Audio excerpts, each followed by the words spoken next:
हरे कृष्णा, राधे राधे। स्वागत है आपका हमारे YouTube चैनल शिव और शक्ति में। हे प्रिय भक्तों, तो चलिए सुनते हैं आषाढ़ मास में पुण्य फल देने वाली पीपल सींचने की कथा। बहुत समय पहले की बात है। किसी गांव में एक बहुत ही मेहनती भाभी रहती थी। उसी भाभी की एक नंद भी थी। भाभी अपनी नंद से बहुत प्यार करती थी। मरते वक्त उसकी सास ने उससे कहा था कि बहू, मेरी बेटी का ख्याल रखना, उसे अपने बच्चों की तरह प्यार करना। बहू ने अपनी सास को वचन दिया था और इस वचन को वो बहुत अच्छे से निभा भी रही थी। वो अपनी ननद का खूब ख्याल रखती थी और उसे हर समय अपने साथ रखती थी। भाभी की कोई संतान नहीं थी। एक समय आषाढ़ का महीना आया तो भाभी हर रोज सुबह जल्दी घर का सारा कामकाज करने के बाद स्नान करके साफ वस्त्र पहनकर पूजा पाठ करती थी और कुछ दूरी पर ही पीपल का एक पेड़ था। वह सींचने भी जाती थी। ननद भी उसके साथ साथ पीपल में जल चढ़ाने जाती थी। पीपल की पूजा करके भाभी हाथ जोड़कर कहती, हे पीपल देवता, मुझे एक पुत्र दे। अब नंद को कुछ समझ में नहीं आ रहा था कि वह पीपल देवता से क्या मांगे। वह मन ही मन बहुत सोच विचार करके उसने मन में सोचा, क्यों नहीं जो मेरी भाभी मांग रही है वही मांग लूं। अब क्या था, ननद ने हाथ जोड़कर पीपल देवता से प्रार्थना की, हे पीपल देवता, जो भाभी मांग रही है मुझे भी वही दे। इसी तरह दोनों रोज पीपल की पूजा करने और जल चढ़ाने जाती रहती थी। देखते ही देखते आषाढ़ का महीना पूरा होने को आया। पीपल के देवता दोनों ननद भाभी की पूजा से बहुत प्रसन्न थे। उन्होंने भाभी को पुत्र प्राप्ति का वरदान दे दिया, परंतु ननद के लिए वे सोचने लगे कि इसे पुत्र का वरदान कैसे दे दूं। यह तो अभी कुंवारी है। परंतु उसके बार बार ऐसा वरदान मांगने पर पीपल देवता ने उसे भी पुत्र रत्न का वरदान दे दिया। कुछ समय बाद भाभी गर्भवती हो गई और भाभी को एक पुत्र प्राप्त हुआ और ननद को भी एक पुत्र उत्पन्न हुआ। जब भाभी ने ननद के पास वह बच्चा देखा तो वो बहुत परेशान हो गई। उसके पूछने पर ननद उसे पीपल देव के वरदान की सारी बात बता देती है। भाभी को अब कुछ समझ नहीं आ रहा था कि वह क्या करे, क्योंकि अगर किसी को भी यह बात पता चल गई तो सारे गांव में उसकी बहुत बदनामी होगी। कुछ समय सोचकर भाभी बोली, तुम इसके बारे में किसी को कुछ मत बताना। मैं सबको कह दूंगी कि मेरी जुड़वा पुत्र हुए हैं। उसने यह बात अपने पति को भी नहीं बताई। एक दिन भाभी कुएं से पानी लेने जाने लगी तो ननद को बोली, बच्चों का ख्याल रखना, मैं पानी लेकर आती हूँ। ननद बच्चों को सुला रही थी, तभी उसका बच्चा जोर जोर से रोने लगा। उसे गोद में उठाकर चुप कराती हुई बोली, बिना बाप के कंधे वाले, बोल तू कहाँ से आया। यह बात वो बार बार कहती जा रही थी। उसी समय उसका भाई वहां आ गया और उसने सारी बात सुन ली। जब उसकी पत्नी पानी लेकर वापस आई तो वो उससे पूछने लगा कि बहन ऐसा क्यों कह रही थी। पहले तो वो उसे टालने लगी, लेकिन फिर वह नाराज हो गया और बोला, देखो मुझे सारी बात सच सच बताओ, मुझसे कुछ भी ना छुपाना। तब भाभी ने सारी बात अपने पति को बता दी। यह सुनकर भाई बहुत परेशान हो गया और कहने लगा, यह तुम क्या कह रही हो, अब हम क्या करेंगे। इस बात से मेरी बहन की बहुत बदनामी होगी, उससे कौन शादी करेगा। ऐसा कहकर उदास मन से वो उस बच्चे को लेकर पीपल देव के पास गया और बोला, हे पीपल देव, ये आपने क्या किया। मेरी बहन तो नादान थी, लेकिन आप तो सब जानते थे, फिर आपने उसे ऐसा वरदान क्यों दिया। अब यह बच्चा आप ही संभालिए। ऐसा कहकर भाई ने उस बच्चे को पीपल के चबूतरे पर रख दिया। तभी पीपल का पेड़ दो हिस्सों में बट गया और वह बच्चा पीपल के पेड़ में समा गया। इसी के साथ पीपल के चबूतरे पर दरार पड़ गई। धीरे धीरे समय बीतता गया। एक बार भाई भाभी ने अपने घर में हवन करवाना चाहा।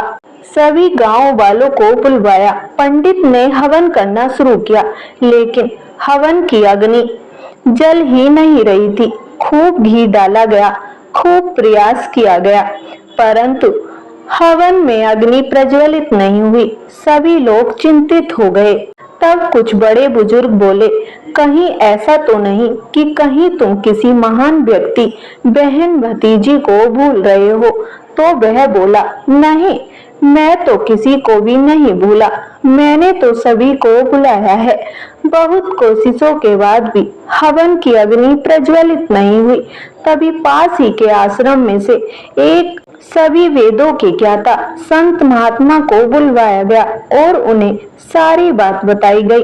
तब उन्होंने अपनी आंखें बंद करी और बोले, तुमने अपने भांजे को नहीं बुलाया, इसलिए हवन की अग्नि प्रज्वलित नहीं हो रही। भाई बोला, मेरा तो कोई भांजा नहीं है। तब वे महात्मा बोले, वही भांजा जिसे तुम पीपल को सौंप आए थे। तब भाई ने सारी बात गांव वालों को बता दी। तब गांव वाले बोले, इसमें तुम क्यों शर्मिंदा होते हो, यह तो पीपल का आशीर्वाद है। तभी सब गांव वाले ढोल नगाड़े और बाजे के साथ पीपल के पेड़ के पास गए और प्रार्थना करने लगे। तभी पीपल का पेड़ फिर से दो हिस्सों में बट गया और पीपल के पेड़ से वह बच्चा बाहर आ गया। सभी गाजे बाजे के साथ बच्चे को लेकर वापस घर आए और हवन शुरू किया गया।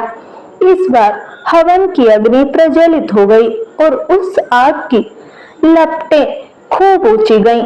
इसके बाद से यह मान्यता हो गई कि पूरे आषाढ़ पीपल को सींचने से निसंतान को संतान, निर्धन को धन, कुंवारियों को अच्छा वर और बुजुर्गों को वैकुंठ का वास मिलता है।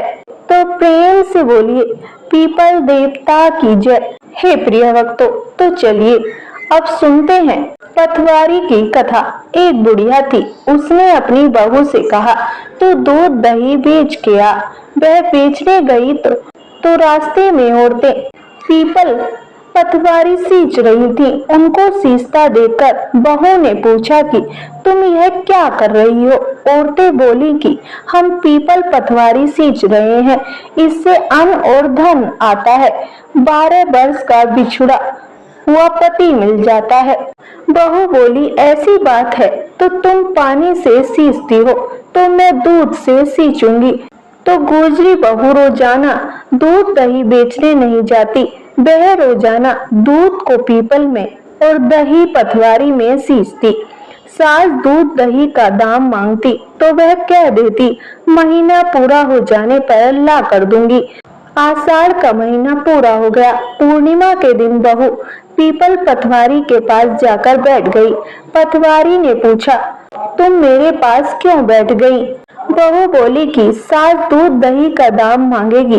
पीपल पटवारी बोली कि मेरे पास क्या दाम रखा है, ये भरा डींडा पान पतूरा, इसको ले जा। बहू ने वही ले जाकर कोठरी में रख दिया और डर के मारे कपड़ा ओढ़कर सो गई। सासू बोली, पैसे ले आई बहू। बहू बोली, कोठरी में रखे हैं।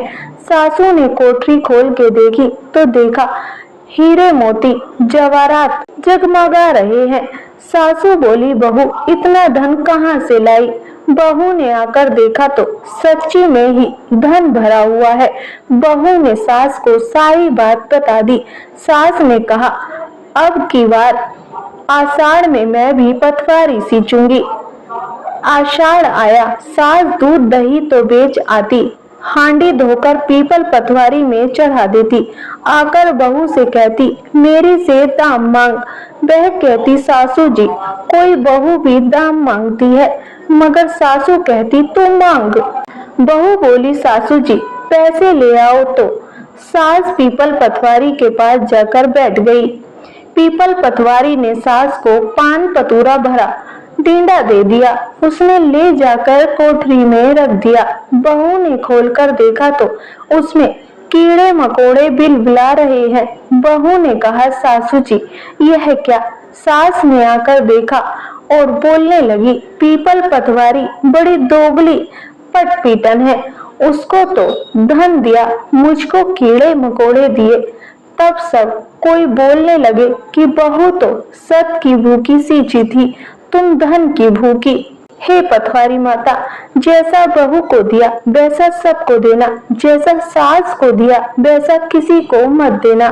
तो बोली पीपल पटवारी माता की जय। तो चलिए सुनते हैं दूसरी कहानी। एक बूढ़ा ब्राह्मण था। वह रोज पीपल में जल सींचता था। पीपल में से रोज एक लड़की निकलती और कहती, पिताजी मैं आपके साथ जाऊंगी। यह सुनते सुनते बूढ़ा दिन पे दिन कमजोर होने लगा। तो बुढ़िया ने पूछा कि क्या बात है। बूढ़ा बोला कि पीपल से एक लड़की निकलती है और कहती है कि वह भी मेरे साथ चलेगी। बुढ़िया बोली कि कल ले आना उस लड़की को। जहाँ 6 लड़कियां पहले से ही हमारे घर में हैं, वहीं 7वीं लड़की और सही। अगले दिन बूढ़ा उस लड़की को घर ले आया। घर लाने के बाद बूढ़ा ब्राह्मण आटा मांगने गया तो उसे पहले दिनों की अपेक्षा आज ज्यादा आटा मिला था। जब बुढ़िया वह आटा छानने लगी तो लड़की ने कहा कि लाओ माँ, मैं छान देती हूँ। जब वह आटा छानने बैठी तो परात भर गई। उसके बाद माँ खाना बनाने जाने लगी तो लड़की बोली कि आज रसोई में मैं जाऊंगी। तो बुढ़िया बोली कि ना, तेरे हाथ जल जाएंगे। लेकिन लड़की नहीं मानी और वह रसोई में खाना बनाने गई तो उसने तरह तरह के 36 व्यंजन बना डाले और आज सभी ने भरपेट खाना खाया। इससे पहले वह आधा पेट भूखा ही रहते थे। रात हुई तो बुढ़िया का भाई आया और कहने लगा कि दीदी मैं तो खाना खाऊंगा। बुढ़िया परेशान हो गई कि अब खाना कहाँ से लाएंगे। लड़की ने पूछा कि क्या बात है माँ। उसने कहा कि तेरा मामा आया है और रोटी खाएगा, लेकिन रोटी तो सबने खा ली है, अब उसके लिए कहाँ से लाऊंगी। लड़की बोली कि तू चिंता मत कर, मैं बना दूंगी। और वह रसोई में गई और मामा के लिए 36 व्यंजन बना दिए। मामा ने भरपेट खाया और कहा कि ऐसा खाना इससे पहले उसने कभी नहीं खाया है। बुढ़िया ने कहा कि भाई ये तेरी भांजी है, उसी ने बनाया है। शाम हुई तो लड़की बोली कि माँ चौका लगा के चौके का दिया जला देना, कोठे में मैं सोऊंगी। बुढ़िया बोली कि ना बेटी, तू डर जाएगी। लेकिन वह बोली कि माँ मैं नहीं डरूंगी, मैं अंदर कोठे में ही सोऊंगी। वह कोठे में ही जाकर सो गई। आधी रात को लड़की उठी और चारों ओर आंख मारी तो धन ही धन हो गया। वह बाहर जाने लगी तो एक बूढ़ा ब्राह्मण सो रहा था। उसने देखा तो कहा कि बेटी तू कहाँ चली। लड़की बोली कि मैं तो दरिद्रता दूर करने आई थी, अगर तुम्हें दूर करवानी है तो करवा लो। उसने बूढ़े के घर में भी आंख से देखा तो चारों ओर धन ही धन हो गया। सुबह सवेरे सब उठे तो लड़की को ना पाकर उसे ढूंढने लगे कि पावनी बेटी कहाँ चली गई। बूढ़ा ब्राह्मण बोला कि वह तो लक्ष्मी माता थी जो तुम्हारे साथ मेरी दरिद्रता भी दूर कर गई। हे लक्ष्मी माता, जैसे आपने उनकी दरिद्रता दूर की वैसे ही सबकी करना। कहानी अच्छी लगी हो तो शेयर जरूर करना। माँ लक्ष्मी आपके भंडार सोने से भर दे। तो चलिए सुनते हैं लक्ष्मी माता की कहानी। एक गांव में एक साहूकार रहता था। साहूकार की एक बेटी थी। वह हर रोज पीपल सींचने जाती थी। पीपल के वृक्ष में से लक्ष्मी जी प्रकट होती थी और चली जाती। एक दिन लक्ष्मी जी ने साहूकार की बेटी से कहा, तू मेरी सहेली बन जा। तब लड़की ने कहा कि मैं अपने पिता से पूछकर कल आऊंगी। साहूकार की बेटी ने घर जाकर अपने पिता को सारी बात कह दी। तब उसके पिताजी बोले, वह तो लक्ष्मी जी है, अपने को और क्या चाहिए, तू लक्ष्मी जी की सहेली बन जा। दूसरे दिन वह लड़की फिर गई। तब लक्ष्मी जी पीपल के पेड़ से निकलकर आई और कहा, सहेली बन जा। तो लड़की ने कहा, बन जाऊंगी, और दोनों सहेली बन गईं। लक्ष्मी जी ने उसको खाने का न्योता दिया। घर आकर लड़की ने माँ बाप को कहा कि मेरी सहेली ने मुझे खाने का न्योता दिया है। तब बाप ने कहा कि सहेली के जीम जाइयो, पर घर को संभाल कर जाना। तब वह लक्ष्मी जी के यहाँ जीमने गई तो लक्ष्मी जी ने उसे सोल दुसाला ओढ़ने के लिए रुपए दिए, सोने की चौकी, सोने की थाली में 36 प्रकार का भोजन करा दिया। जीम कर जब वह जाने लगी तो लक्ष्मी जी ने पल्ला पकड़ लिया और कहा कि मैं भी तेरे घर जीमने आऊंगी। तो उसने कहा, आ जाइयो। वह घर जाकर चुपचाप बैठ गई। तब बाप ने पूछा कि बेटी, सहेली के यहाँ जीम कर आ गई और तू उदास क्यों बैठी है? तो उसने कहा, पिताजी, मेरे को लक्ष्मी जी ने इतना दिया, अनेक प्रकार के भोजन कराए, परंतु मैं कैसे जिमाऊंगी? अपने घर में तो कुछ भी नहीं है। तब उसके पिता ने कहा कि गोबर मिट्टी से चौका लगाकर घर की सफाई कर ले। 4 मुख वाला दिया जलाकर लक्ष्मी का नाम लेकर रसोई में बैठ जाना। लड़की सफाई करके लड्डू लेकर बैठ गई। उसी समय एक रानी नहा रही थी। उसका 9 लखा हार चील उठा कर ले गई और उसके घर वह 9 लखा हार डाल गई और उसका लड्डू ले गई। बाद में वह हार को तोड़कर बाजार में गई और सामान लाने लगी तो सुनार ने पूछा कि क्या चाहिए? तब उसने कहा कि सोने की चौकी, सोने का थाल, सोल दुसाला दे, मोहर दे और सामग्री दे, 36 प्रकार का भोजन हो जाए, इतना सामान दे। सारी चीजें लेकर बहुत तैयारी की और रसोई बनाई। तब गणेश जी ने कहा कि लक्ष्मी जी को बुलाओ। आगे आगे गणेश जी और पीछे पीछे लक्ष्मी जी आई। उसने फिर चौकी डाल दी और कहा, सहेली चौकी पर बैठ जा। जब लक्ष्मी जी ने कहा, सहेली चौकी पर तो राजा रानी के भी नहीं बैठी, किसी के भी नहीं बैठी, तो उसने कहा कि मेरे यहाँ तो बैठना पड़ेगा। फिर लक्ष्मी जी चौकी पर बैठ गई। तब उसने बहुत खातिर की, जैसे लक्ष्मी ने करी थी वैसे ही उसने करी। लक्ष्मी जी उस पर खुश हो गई। घर में खूब रुपया एवं लक्ष्मी हो गई। साहूकार की बेटी ने कहा, मैं अभी आ रही हूँ, तुम यहीं बैठी रहना, और वह चली गई। लक्ष्मी जी गई नहीं और चौकी पर बैठी रही। उसको बहुत दौलत दी। हे लक्ष्मी जी, जैसा तुमने साहूकार को दिया, साहूकार की बेटी को दिया, वैसा सबको देना। कहने सुनने हुंकारा भरने वाले अपने सारे परिवार को दियो, परिवार को देना, पीहर में देना, ससुराल में देना, बेटे पोते को देना। हे लक्ष्मी माता, सबका कष्ट दूर करना, दरिद्रता दूर करना, सबकी मनोकामना पूर्ण करना। हे प्रिय भक्तों, तो कैसी लगी आपको आज की कथा? अगर वीडियो पसंद आई हो तो वीडियो को लाइक करें, चैनल को सब्सक्राइब करें और कमेंट बॉक्स में जय माँ लक्ष्मी अवश्य लिखें।